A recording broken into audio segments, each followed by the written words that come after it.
Dear students, you are most welcome in your YouTube channel Darsh English classes. मेरे प्रिय विद्यार्थियों का दर्श इंग्लिश क्लासेस में हार्दिक स्वागत है। As you can see on your screen, today we are going to read about the last lesson written by Alphonse Daudet. It is a lesson of class 12th UP board. आज हम कक्षा 12वीं के pros का session discuss करेंगे, जिसमें हम प्रथम अध्याय अर्थात द लास्ट लेसन की चर्चा करेंगे, जो कि अल्फांसे डाउडेट के द्वारा लिखित है। Now let's start the video. सबसे पहले हम अबाउट द आथर अर्थात हम आथर के बारे में जानने का प्रयास करेंगे। Who is Alphonse Daudet? मेरे प्रिय विद्यार्थियों, अल्फांसे डाउडेट जो कि 1840 to 1897 ये इनका कैरियर टाइम है, यानी 1840 में इनका जन्म हुआ और 1897 तक ये इस दुनिया में रहे। Was a French novelist and short story writer. ये एक फ्रांस उपन्यासकार और शॉर्ट स्टोरी राइटर हैं। The last lesson is set in the days of Franco Prussian war 1870 to 71, यानी 1870 और 71 में जो फ्रैंको प्रूशियन वार हुई थी, उसी वार पर आधारित ये लेसन जिसकी हम आज चर्चा करेंगे वो है। इन विच फ्रांस वाज डिफीटेड, और इस वार में फ्रांस डिफीट हुआ था अर्थात फ्रांस की हार हुई थी by Prussia led by Bismarck. Prussia then consisted of what now are nations of Germany, Poland and parts of Austria. अर्थात जो प्रूशिया, जो आपको यहाँ क्लियर नहीं समझ में आ रहा है, आपको हम बता दें। अब ये प्रूशिया जो है ये जर्मन का और पोलैंड साथ ही साथ ऑस्ट्रिया का कुछ हिस्सा है। In this story the French districts of Alsace and Lorraine have passed into Prussian hands. इस पर्टिकुलर स्टोरी में हम ये देखेंगे कि फ्रांस के दो जिले जो कि अल्सास और लॉरेन हैं, ये दोनों इस युद्ध के बाद प्रूशियन हैंड्स में चले गए थे। Read the story to find out what effect this had on life at school. और हम इस पर्टिकुलर स्टोरी में ये जानने का प्रयास करेंगे कि जब लॉरेंस और अल्सास ये दो जिले फ्रांस के प्रूशियन हैंड में गए, तो वहाँ पे जो विद्यालय थे उन विद्यालयों के ऊपर क्या असर हुआ, इसका क्या प्रभाव हुआ, इस पर्टिकुलर अध्याय में हम इसका चर्चा करेंगे। अबाउट द लेसन, सबसे पहले हम इस लेसन को जानने का प्रयास करेंगे। प्रिय विद्यार्थियों, इस वीडियो में हम इस पर्टिकुलर लेसन को लाइन बाय लाइन रीड करेंगे। यदि आप चाहें तो अपनी बुक एंड नोटबुक ओपन कर सकते हैं, यदि आपको लगे कि हमें इसे अच्छी तरह से समझ लेना चाहिए। It is a very important lesson for your board examination 2023। 2023 में जो बोर्ड परीक्षा आयोजन होगा, उस बोर्ड परीक्षा की दृष्टि से ये बहुत ही महत्वपूर्ण लेसन है। The last lesson written by Alphonse Daudet narrates about the year 1870 when the Prussian forces under Bismarck attacked and captured France। अर्थात इस लेसन में जो कि अल्फांसे डाउडेट के द्वारा लिखित है, इस पर्टिकुलर चैप्टर में 1870 के दशक की बात की गई है, जब प्रूशियन फोर्स ने अटैक किया फ्रांस के ऊपर और फ्रांस के कुछ हिस्सों को अपने कब्जे में ले लिया। The new Prussian rulers discontinued the teaching of French language in the schools of Alsace and Lorraine। जो नए प्रूशियन रूलर्स थे, जो प्रूशियन शासक थे, उन लोगों ने फ्रेंच लैंग्वेज को बैन कर दिया स्कूलों में टीच करने से। The French teachers were asked to leave, और जो फ्रेंच टीचर्स थे उनको रिजाइन करने के लिए कहा गया। Now let's start the lesson. अब इस लेसन को हम लाइन बाय लाइन पढ़ने का प्रयास करेंगे। टेक्स्ट का जो जहाँ तक चर्चा है, ये हम पूरी टेक्स्ट आपको स्क्रीन पे आपको दिखेगी और उसका मीनिंग आपको मैं क्लियर करने का प्रयास करूँगा। मेरे प्रिय विद्यार्थियों, पैराग्राफ 1 जैसा कि आपको दिख रहा है, I started for school very let that morning and was in great dread of scolding, especially because M. Hamel had said that he would question us on participles and I didn't know the first word about them. अब आप यहाँ ध्यान दें, इस particular stanza में, particular paragraph में जो writer महोदय हैं वो ये कह रहे हैं, आई स्टार्टेड फॉर स्कूल, मैं स्कूल के लिए निकला, चला, वेरी लेट, बहुत देर, दैट मॉर्निंग, उस दिन सुबह, and was in great dread of scolding, और उसके अंदर डांटने का बहुत बड़ा भय व्याप्त था, स्पेशली, विशेष रूप से, बिकॉज एम हैमेल, क्योंकि जो एम हैमेल हैं, जो कि उसके टीचर हैं, अध्यापक हैं, हैड सेड, उन्होंने कहा था, that he would question us on participles, कि वो पार्टिसिपल से संबंधित प्रश्न पूछेंगे, and I didn't know the first word about them, और ये जो लेखक महोदय हैं वो ये कह रहे हैं कि मुझे उस पार्टिसिपल के बारे में फर्स्ट वर्ड तक पता नहीं था, अर्थात इट इज़ अ फ्रेज, यहाँ आप ध्यान देंगे, the first word,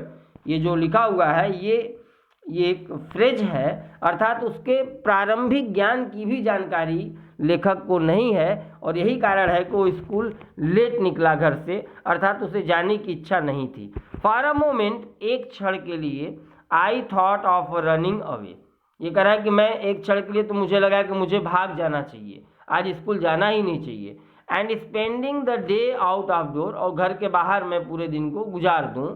it was so warm, so bright, ये जो दिन था ये बहुत ज़्यादा वार्म और ब्राइट था। The birds were chirping at the edge of the woods, जो पक्षियाँ थीं, जो चिड़ियाँ थीं, वो चर्पिंग कर रही थीं, अर्थात वो चहचहा रही थीं, और साथ ही साथ वो कहाँ पे थीं ये भी बताने का प्रयास किया जा रहा है।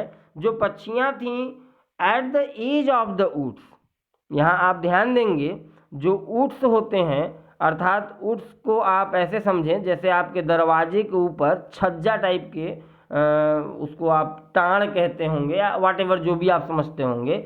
जब आप किसी खिड़की, दरवाजे के ऊपर के हिस्से को यदि आप ध्यान देंगे तो वहाँ ध्यान से आप देखेंगे कि उसे डेकोरेट करने के लिए कुछ लकड़ी के बारजे टाइप के नमूने बनाए जाते हैं, तो उनके ऊपर ये जो पक्षियाँ हैं वो चर्पिंग कर रही थीं। And in the open field back of sawmill the Prussian soldiers were drilling, अर्थात ओपन फील्ड में, खुले मैदान में, जो कि शा मील के पीछे का हिस्सा था। शा मील का तात्पर्य यहाँ पे है आरा मशीन, यानी आरा मशीन के जो पिछली हिस्सा है, ठीक है, उस पिछली हिस्से में जो प्रूसियन सोल्जर्स थे, जो प्रूसियन सैनिक थे, वो ड्रिलिंग कर रहे थे, अर्थात वो अभ्यास कर रहे थे।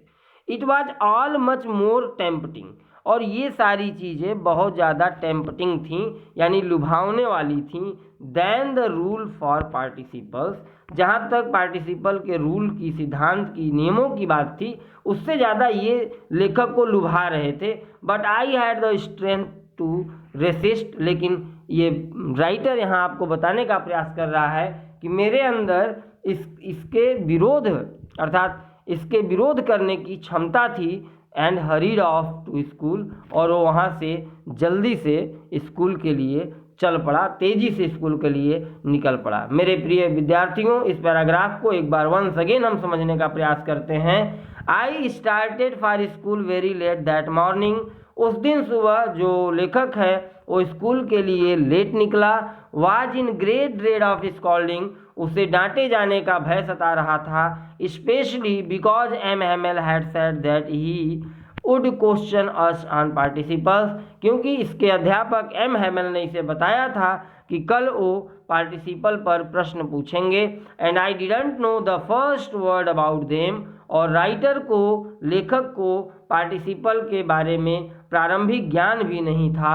For a moment I thought of running away, कुछ क्षण के लिए ये भागने का निर्णय लेता है, भागने का इसके मन में विचार आता है, and spending the day out of door, और ये घर के बाहर समय बिताने का भी ख्याल इसके मन में आता है। It was so warm and so bright, और ये जो दिन था ये इतना वार्म था, इतना गर्म और इतना चमकीला था। साथ ही साथ the words were chirping at the edge of the woods. मेरे प्रिय विद्यार्थियों, वुड्स को यदि आप दूसरी भाषा में समझने का प्रयास करें तो इसका शाब्दिक अर्थ जंगल भी होता है, अर्थात जो पक्षियाँ थीं वो जंगल के छोर पर चहचहा रही थीं। And in the open field back of the सा मिल, और सा मिल के ठीक पीछे अर्थात आरा मशीन के पीछे खुले मैदान में प्रूसियन सोल्जर्स यानी प्रूसियन सैनिक व ड्रिलिंग अभ्यास कर रहे थे। It was all much more tempting, ये बहुत ज़्यादा टेम्पटिंग था, बहुत ज़्यादा लुभावना था, then the rule for participles, अर्थात पार्टिसिपल्स के नियमों की तुलना में। But I had the strength to resist, और मुझ में उसके विरोध करने का साहस था। And hurried off to school, और इसलिए मैं तेज़ी से स्कूल की तरफ बढ़ा या स्कूल की तरफ निकला। नेक्स्ट सेकेंड पैराग्राफ की बात करते हैं। When I passed the town hall, there was a crowd in front of the bulletin board.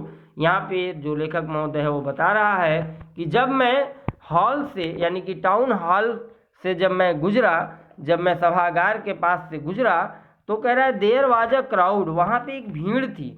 In front of the bulletin board, यानी सूचना पट के ठीक सामने ढेर सारे लोग खड़े थे, इकट्ठे थे। फॉर द लास्ट 2 ईयर्स, पिछले 2 वर्षों से, all our bad news had come from there, the lost battles, the draft, the orders of the commanding officer, and I thought to myself without stopping, what can be the matter now? अब यहाँ पे जो writer है वो ये बताने का प्रयास कर रहा है कि इस बुलेटिन बोर्ड का क्या महत्व था। मेरे प्रिय विद्यार्थियों, यहाँ पे ये राइटर कह रहा है फॉर द लास्ट 2 ईयर्स, अर्थात पिछले 2 वर्षों से, ऑल आवर बैड न्यूज़, हमारे जितने भी बुरे न्यूज़ थे, हमारे जितने भी बुरे समाचार थे, वो हैड कम फ्रॉम देयर, वो यहीं से आए थे। द लॉस्ट बैटल्स, जो लॉस्ट बैटल्स थे यानी जो हारे हुए युद्धों के समाचार थे, वो भी यहीं से आए हुए थे। साथ ही साथ द ड्राफ्ट, जो आदेश थे, जो सेना में भर्ती होने के ड्राफ्ट जो आदेश थे, और the order of commanding officers, और जो कमांडिंग ऑफिसर्स के आर्डर्स थे, आदेश थे, वो सब कुछ यहीं से मिला करते थे।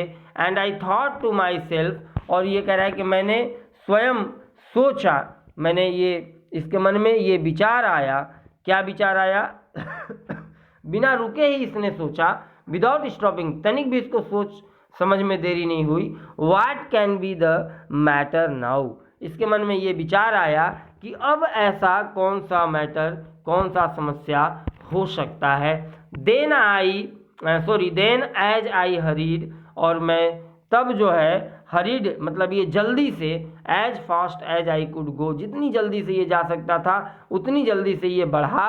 द ब्लैक स्मिथ, जो ब्लैक स्मिथ है जिसका नाम वाल्टर है, ये वाल्टर नाम का एक ब्लैक स्मिथ है, एक लुहार है, उसके पास ये गया। Who was there with his apprentice, जो वहाँ पे अपने अप्रेंटिस के साथ था, जो वहाँ पे अपने प्रशिक्षु के साथ समाचार पढ़ रहा था। रीडिंग द बुलेटिन, जो कि न्यूज़ को पढ़ रहा था। कॉल्ड आफ्टर मी, और उसने इसे पीछे से पुकारा, अर्थात जो लोहार था, जो कि वाल्टर लोहार था, वो अपने अप्रेंटिस, अपने एक चेले के साथ वहाँ पे समाचार पढ़ रहा था। उसने इसे पीछे से आवाज़ लगाया और बोला डोंट गो सो फास्ट बब। बब यहाँ उस पर्टिकुलर लड़के के लिए यूज हुआ है। उसने कहा लड़के इतनी फास्ट, इतनी जल्दी मत करो, you will get to your school in plenty of time, अर्थात तुम्हें स्कूल जाने के लिए पर्याप्त समय है, तुम्हें जल्दी करने की ज़रूरत नहीं है। नेक्स्ट तीसरे पैराग्राफ की तरफ बढ़ते हैं। I thought he was making fun of me, यहाँ पे जो राइटर है वो कह रहा है कि मुझे लगा कि वो मेरा मजाक उड़ा रहा है। And reached M Hamel's little garden all out of breath, और ऐसा सोच करके ये जो लड़का है ये एम हैमेल के लिटिल गार्डन में यानी छोटे से बगीचे में ये कह रहा है आउट ऑफ ब्रीथ अर्थात हाँफते हुए पहुंचा। इसे लगा कि जो लोहार है वाल्टर ये हमसे मजाक कर रहा है, अर्थात उसका जो सेंस था इसे लगा कि ये हमसे मजाक कर रहा है और हमारा लेट कराना चाहता है। ऐसा सोच के और तेजी से राइटर दौड़ा और जल्दी से पहुंच करके हाँफते हुए उस एम हैमेल जो इसके अध्यापक है उसके छोटे से बागीचे में ये पहुंचा। Usually when school began there was a great bustle which could be heard out in the street, the opening and closing of desk, lessons repeated in unison, very loud with our hands, eager our ears to understand better, and the teacher's great ruler rapping on the table. अब आप यहाँ ध्यान दें, यहाँ पे जो लेखक महोदय है वो ये बताने का प्रयास कर रहा है कि सामान्यतः जब स्कूल बिगेन होते थे यानी जब विद्यालय स्टार्ट होते थे, जब विद्यालय लगते थे, तो वहाँ पे देयर वाज ए ग्रेट बस्टल का मतलब होता है अफरा तफरी, यानी वहाँ पे बहुत अफरा तफरी मच जाता था which could be heard out in the street, और जिसे आप स्ट्रीट गलियों से भी सुन सकते थे। आपको भी आभास होगा, आपको भी पता होगा कि जब प्रेयर की घंटी लगती है तो उस समय थोड़ा सा चहल पहल बढ़ जाता है, अफरा तफरी बढ़ जाती है, और ये इतनी ज़्यादा अफरा तफरी बढ़ जाती थी कि गलियों से भी ये शोरगुल सुनाई देता था, कोई भी सुन सकता था। The opening and closing of desk के खुलने और बंद होने की आवाज़, लेसन्स रिपीटेड यानी जो लेसन्स होते थे, जो पाठ होते थे, उनको रिपीटेशंस होने के, उनको दोहराए जाने की आवाज़ आती थी। साथ ही साथ ये दूसरी जो चीज़ थी इसमें वेरी लाउड, ये बहुत तेज़ी से ऐसा होता था, with our hands over our ears to understand better, हमारे जो हैंड्स होते थे, हमारे जो हाथ होते थे, वो कानों पर हम लोग रख करके ये समवेत स्वर में पाठों का रिवीजन करते थे। यहाँ पे आप ध्यान देंगे यूनिशन का मतलब होता है समवेत स्वर, यानी एक साथ सभी लोग लेसन्स को रिपीट किया करते थे, तो ये बड़ी तेज़ी से आवाज़ निकलती थी जो गलियों तक सुनाई देती थी। And teacher's great ruler rapping on the table, जो टीचर होते थे, जो अध्यापक होते थे, उनके विशाल जो रूलर होते थे, यानी जो रूलर का मतलब आप स्केल से समझ जाए, पैमाने इसे कहते हैं हिंदी में शुद्ध रूप से, तो जो टीचर के बड़े बड़े पैमाने होते थे उनको टेबल पे, उनको मेज़ों पर पटकने की, टकराने की आवाज़ भी सुनाई देती थी। But now it was all so steel, लेकिन आज ऐसा कुछ भी नहीं है, आज ये सब ठीक उल्टे हैं, अर्थात सब कुछ शांत है। I had counted on commotion to get my desk without being seen, but of course that day everything had to be as quiet as Sunday morning। यहाँ पे जो राइटर महोदय है वो ये बताने का प्रयास कर रहा है उस दिन ऐसा कुछ भी नहीं हुआ। आई हैड काउंटेड अर्थात इसने काउंट किया, इसने ये देखा, उसने ये ध्यान दिया कि जो अध्यापक थे, ठीक है, I had counted at commotion to get my desk without being seen, ये धीरे से स्लिप करके अंदर घुसने का प्रयास करता है ताकि मुझे कोई देख ना पाए, दिखाई ना पड़े। इसलिए ये क्या किया, ये कमोशन, ये मेज का जो बीच का जो हिस्सा होता है उस हिस्से में ये धीरे सा पहुंचा, ठीक है। और बट ऑफ कोर्स वास्तव में that day everything had to be as quiet as Sunday morning, उस दिन हर कुछ इतना शांत, इतना खामोश लग रहा था जैसे रविवार की सुबह को हुआ करता था।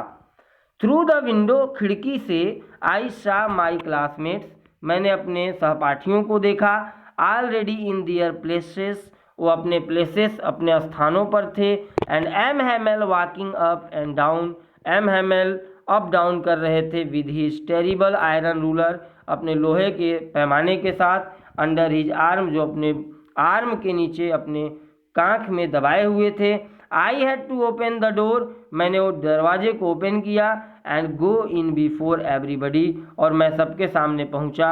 You can imagine how I how I blushed and how frightened I was. यहाँ पे राइटर कह रहा है कि आप इनके जब इनको इसके सबके सामने इसको जाना पड़ा तो आप कल्पना कर सकते हैं कि ये कितना ज़्यादा शर्मिंदा था और कितना ये डरा हुआ था। यू कैन इमेजिन, आप कल्पना कर सकते हो, हाउ आई ब्लश्ड, मैं कितना ज़्यादा शर्मिंदा था, and how frightened I was, और मैं कितना ज़्यादा फ्राइटेंड था, मैं कितना ज़्यादा भयभीत था। मेरे प्रिय विद्यार्थियों, ये वीडियो थोड़ी लंबी होगी, इसलिए आप लास्ट तक बने रहें, ऐसा मेरा मानना है। या हम ऐसा भी कर सकते हैं कि इस वीडियो को यहीं पे स्टॉप करके नेक्स्ट पार्ट में रेस्ट पूरी हम लेसन्स को अपलोड करने का काम करेंगे। Thank you for watching this video. इस वीडियो को यहीं तक रखा जाए, चूँकि वीडियो थोड़ी लंबी हो जाती है तो आपको देखने में भी समस्या होती है, आपका इंटरेस्ट किल हो जाता है और आप वीडियो को लास्ट तक नहीं देख पा रहे हैं। इसलिए मैं चाहता हूं कि इसके नेक्स्ट पार्ट में नेक्स्ट वीडियो में अपलोड करूंगा। इसलिए thank you so much. Please like and subscribe my channel. Thank you.